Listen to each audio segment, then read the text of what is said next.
அண்மை செய்தியை பார்த்துக் கொண்டிருக்கிறோம். இன்று ஆளுநர் RN ரவி துணைவேந்தர்கள் மாநாட்டை நடத்திய நிலையில் உயர்கல்வித்துறை அமைச்சர் கோவி செழியன் அறிக்கை வெளியிட்டிருக்கிறார். ஆளுநர்களை வைத்து மோடி அரசு அரசியல் செய்கிறது என்கிற குற்றச்சாட்டை உயர்கல்வித்துறை அமைச்சர் முன்வைத்திருக்கிறார்.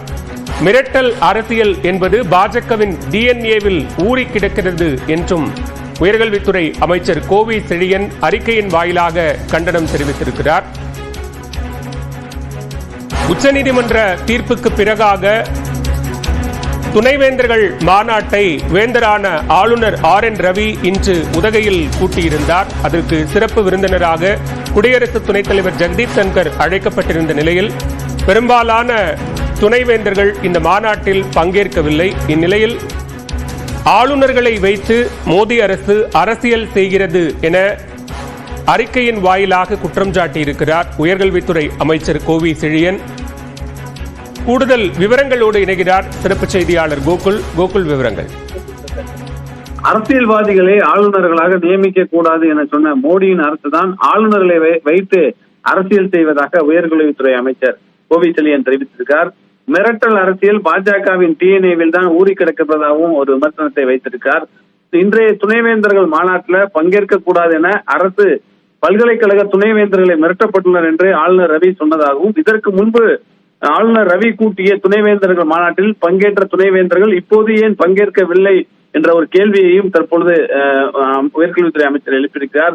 தமிழ்நாடு சட்டமன்றத்தில் 2வது முறையாக நிறைவேற்றி அனுப்பப்பட்ட 10 மசோதாக்களுக்கு ஆளுநர் ரவி ஒப்புதல் அளிக்காமல் அரசியல் சாசனத்துடைய 142வது பிரிவை பயன்படுத்தி உச்சநீதிமன்றம் ஒப்புதல் அளித்ததாகவும், மசோதாக்களுக்கு ஒப்புதல் அளிக்கும் விவகாரத்தில் ஆளுநருக்கு காலக்கெடு நிர்ணயித்த நீதிபதிகள் ஆளுநரால் அனுப்பி வைக்கப்படும் மசோதாக்கள் மீது முடிவெடுக்க குடியரசுத் தலைவருக்கு காலக்கெடு நிர்ணயித்திருப்பதாகவும் அவர் தெரிவித்திருக்கிறார்.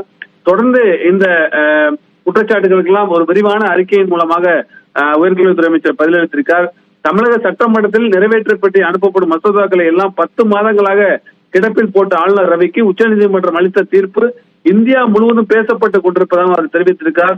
முதலமைச்சர் மு க ஸ்டாலின் அரசு போட்ட வழக்கு ராஜ்பவனை தந்தி ராஷ்டிரபதி பவன் வரை பதம் பார்த்து விட்டது என்ற அடிவயிறு இருந்து கொண்டிருப்பதாகவும் ஒரு கடுமையான விமர்சனத்தை வைத்திருக்கிறார்.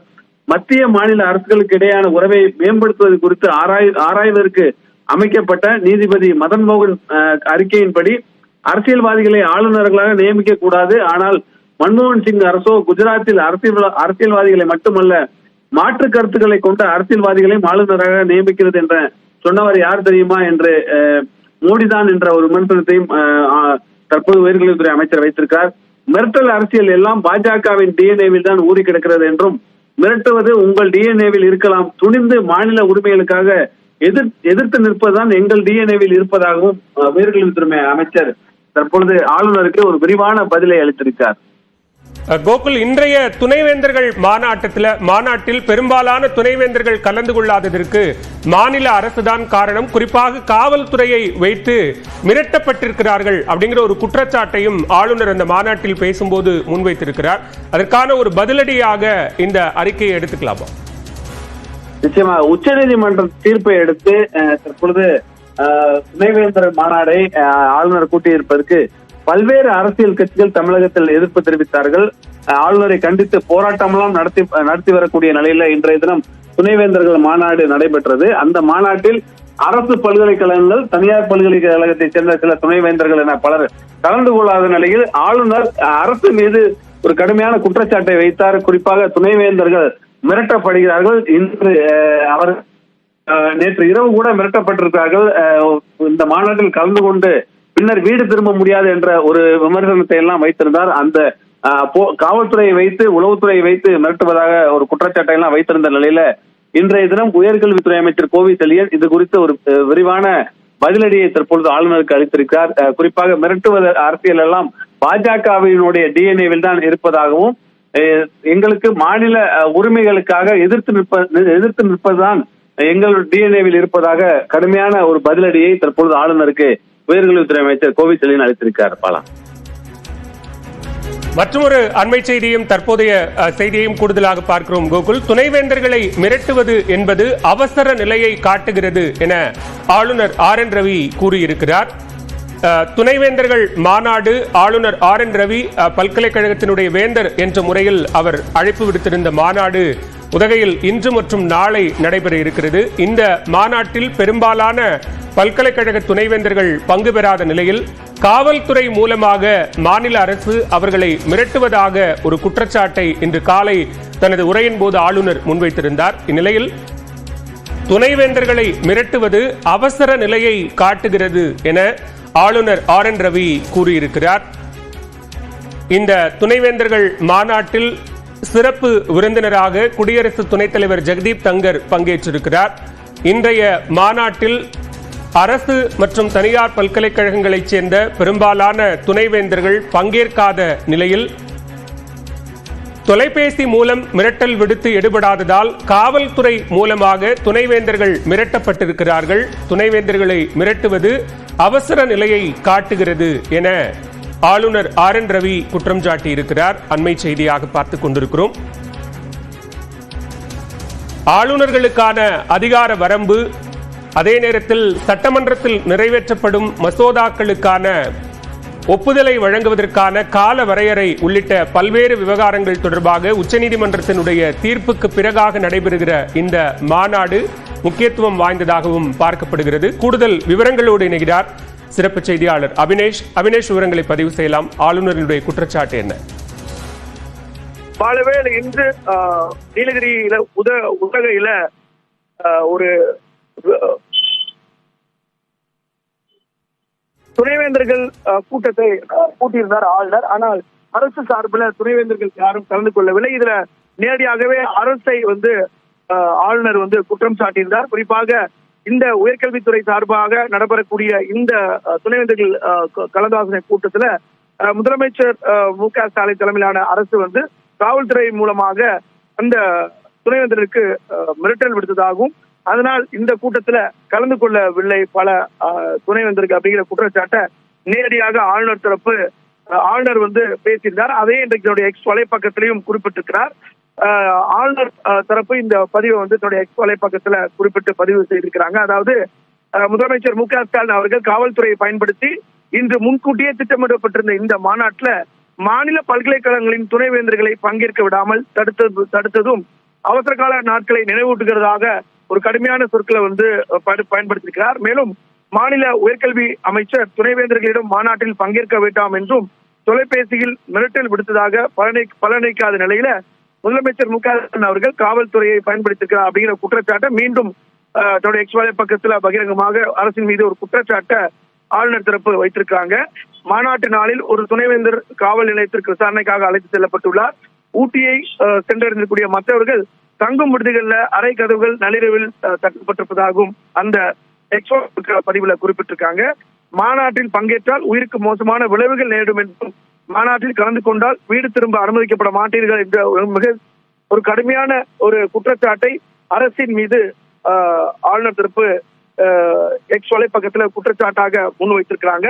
எனவே இது காவல்துறையின் ஒரு அப்பட்டமான துஷ்பிரயோகம் என்றும் ஆளுநர் தரப்பு குற்றம் சாட்டிருக்கக்கூடிய நிலையில மாநிலத்துக்குள் ஒரு கல்வி மாநாட்டில் கலந்து கொள்ளும் துணைவேந்தர்களுக்கு கல்வி சுதந்திரம் இல்லையா என்கிற கேள்வியும் ஆளுநர் தரப்பு எழுப்பியிருக்கிறாங்க. அல்லது தலித் மற்றும் ஏழை மாணவர்களுக்கு பெரிதும் உதவும் மாநில பல்கலைக்கழகங்களின் தரத்தை உயர்த்துவதன் விளைவுகள் எந்த ஒரு தர மேம்பாடு மாணவர்களையும் ஆர்வமுள்ளவர்களையும் ஊக்கமளிப்பவர்களுக்கும் மாற்றும் என்பதால் தான் இது தனது அரசியல் எதிர்காலத்துக்கு அச்சுறுத்தலாக ஆம் என்று முதல்வர் MK ஸ்டாலின் அச்சப்படுகிறாரா என்கிற ஒரு கேள்வியையும் ஆளுநர் தரப்பு எழுப்பியிருக்கிறாங்க. கடுமையான குற்றச்சாட்டை ஆளுநர் தரப்பு அரசின் மீது வைத்திருக்கிறாங்க. ஏற்கனவே இந்த மாநாடு திட்டமிடப்பட்டிருந்த நிலையில மாநாட்டுக்கு கலந்து கொள்ளாத விதம் போலீசாரை பயன்படுத்தி இந்த துணைவேந்தர்களை மாநாட்டில் கலந்து கொள்ளாத ஒரு சூழலை ஏற்படுத்தியிருப்பதாக ஆளுநர் தரப்பு குற்றச்சாட்டை முன்வைத்திருக்கிறாங்க. பாலுவேல்,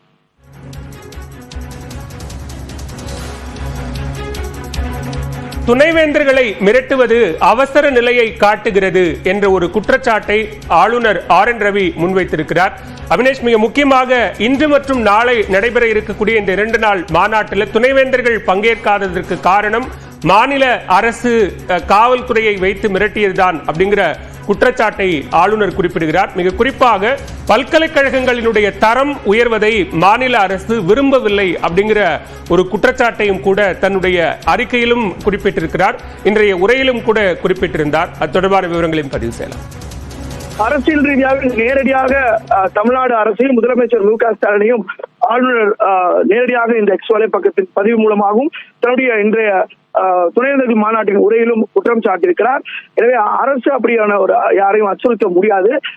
அந்த வகையில இந்த ஒரு குற்றச்சாட்டுக்கு தமிழ்நாடு அரசின் சார்பில் ஏற்கனவே சற்று முன்புதான் அவினேஷ் தொடர்ந்து இணைப்பில் இருங்க, நம்ம பேசலாம். நம்மோடு தொலைபேசி வாயிலாக இணைந்திருக்கிறார் பத்திரிகையாளர் திரு ஷபீர் அவர்கள். ஷபீர் வணக்கம்.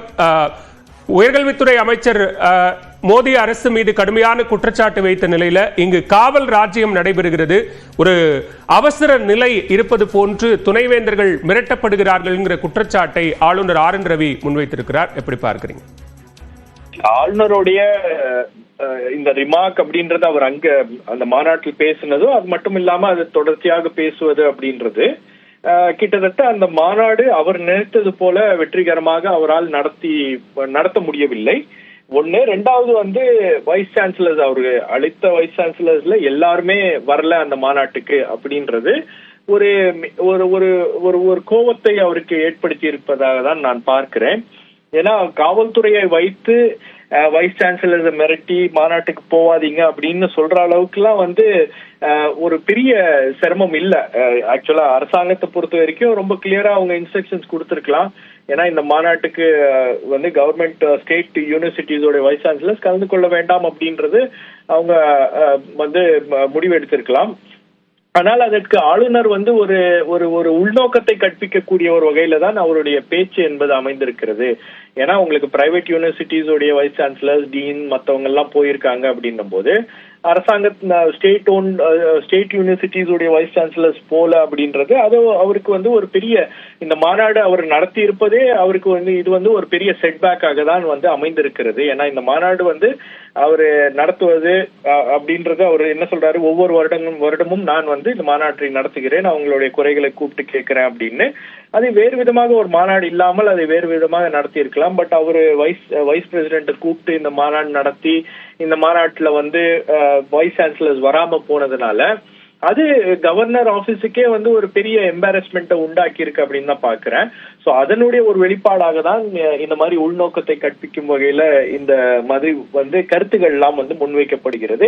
ஏன்னா காவல்துறையை வைத்து நீங்க மிரட்டுவது அப்படின்றதெல்லாம் அது அது இயல்பாகவே அந்த மாதிரி எல்லாம் நடக்காது. நீங்க வைஸ் சான்சலர்ஸ் அப்படி மிரட்ட முடியாது. வைஸ் சான்சலர்ஸுக்குன்னு தனி மேண்டேட் இருக்கு, அவங்களுக்குன்னு தனியா ஒரு யூனிவர்சிட்டியை அவங்க ஹெட் பண்றாங்க அப்படின்னும் போது அவங்களும் பல்வேறு விதமான ஆலோசனைகளை மேற்கொண்டிருப்பார்கள். இது சரியான நடவடிக்கையா இல்லையா அப்படின்றதெல்லாம் பார்த்துதான் அவங்க அந்த முடிவு எடுத்திருப்பாங்க. பட் அது ஒரு கலெக்டிவ் டிசிஷனா தான் இருக்கு. எல்லா ஸ்டேட் யூனிவர்சிட்டிஸுடைய வைஸ் சான்சலர்ஸும் அந்த மாநாட்டை புறக்கணித்திருக்கிறார்கள் அப்படின்னும் போது அவங்க கூட்டாக சேர்ந்து ஒரு முடிவு எடுத்திருப்பதாக தான் தெரிகிறது. அதுவும் அவங்களும் ஒரு கூட்டாக சேர்ந்து கலந்தாலோசித்து தான் அந்த முடிவை எடுத்திருப்பார்கள்.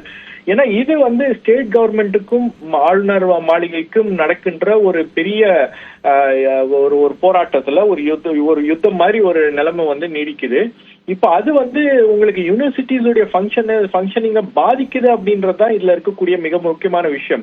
ஏன்னா உங்களுக்கு வைஸ் சான்சலர்ஸ் அப்பாயிண்ட் பண்ணல, பல்வேறு யூனிவர்சிட்டிஸ்ல பல்வேறு விதமான பிரச்சனைகள் இருக்கிறது அப்படின்னும் போது அதற்கு முன்னுரிமை கொடுத்து அதை சரி செய்வதற்கு எந்த நடவடிக்கையும் ஆளுநர் மாளிகை தரப்புல இருந்து எடுக்கப்படவில்லை அப்படின்னும் போது நிச்சயமாக இந்த மாதிரி கான்ஃபிளிக்ட் இருந்துட்டே இருந்துச்சுன்னா அது யூனிவர்சிட்டிஸ் பாதிக்கும், யூனிவர்சிட்டிஸோடைய செயல்பாடுகளை பாதிக்கும், மாணவர்களுடைய எதிர்காலத்தை பாதிக்கக்கூடிய ஒரு நடவடிக்கையாக இது இருக்கிறது. நீங்க யூனிவர்சிட்டிஸ்ல போய் ஏன் ஒரு மாநில அரசாங்கத்துக்கும் ஆளுநருக்கும் ஏன் தினம் தினம் இந்த மாதிரி பிரச்சனை நடக்கணும் அப்படின்ற அந்த கேள்விதான் ஒரு சாமானியனுக்கு எழுகிறது. எதுக்காக இந்த மாதிரி பிரச்சனை பண்ணிட்டு இருக்காங்க, எதுக்காக இந்த முரண்பாடு அப்படின்றது நீடித்து கொண்டே இருக்கிறது, அதனால மாணவர்களுடைய எதிர்காலம் என்பது பாதிக்கப்படுகிறது, யூனிவர்சிட்டிஸுடைய அட்மினிஸ்ட்ரேஷன் என்பது பாதிக்கப்படுகிறது அப்படின்னா இது நேரடியாக மாணவர்களை பாதிக்கக்கூடிய விஷயம், நேரடியாக பொதுமக்களை பாதிக்கக்கூடிய விஷயம் அப்படின்னும் போது இதையெல்லாம் ஒரு முற்றுப்புள்ளி வைப்பதற்கான ஒரு ஏற்பாடு நிச்சயமாக செய்ய வேண்டும். அதற்கு மாநில அரசு ஒரு நடவடிக்கை அவங்க எடுத்திருக்காங்க. நிச்சயமா சோ மாநில அரசு எடுத்திருக்கக்கூடிய நடவடிக்கையினால ஆளுநருக்கு ஒரு பெரிய ஏமாற்றமும் ஒரு பெரிய பின்னடைவும் இதுல இருந்து அமைந்திருக்கிறது அப்படின்னு தான் பாக்குறேன். மிக்க நன்றி ஷபீர். இணைப்பில் வந்து கருத்துக்களை பகிர்ந்து கொண்டமைக்கு நன்றி. விவரங்களை வழங்கியமைக்கு நன்றி அபினேஷ்.